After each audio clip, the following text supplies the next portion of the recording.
মানুষের কিছু আবিষ্কার পাল্টে দেয় পৃথিবী, তেমনই একটি আবিষ্কার কিউআর কোড। বিভিন্ন কাজ সহজ তো করছেই, সাথে কোটি কোটি পেমেন্টের ডিজিটাল গল্প লেখা হচ্ছে প্রতিদিন।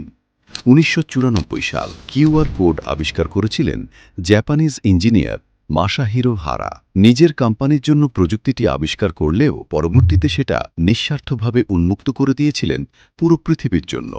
তারপর কেটে গেছে ৩২ বছর। কিউআর কোড যেমন লেনদেনকে সহজ ও নিরাপদ করছে, তেমনি অর্থনীতিতেও এনেছে যুগান্তকারী পরিবর্তন। এই পরিবর্তনের ছোঁয়া আজ সমগ্র বাংলাদেশেও। ২০২৬ সাল বাংলাদেশ ব্যাংক নিল একটি দূরদর্শী সিদ্ধান্ত। দেশজুড়ে ১০ লক্ষেরও বেশি মার্চেন্টে ক্যাশলেস পেমেন্ট নেওয়া হবে বাংলা কিউআরে। আজ সেই মাসাহিরো হারার জন্মদিন। নগদের পক্ষ থেকে রইল আন্তরিক শুভেচ্ছা, সেই সঙ্গে দেশের সকল মার্চেন্টকে ধন্যবাদ। আপনারা বাংলা কিউআর পেমেন্ট নিচ্ছেন বলেই আজ বাংলা কিউআর যেখানে, নগদ পেমেন্ট সেখানে।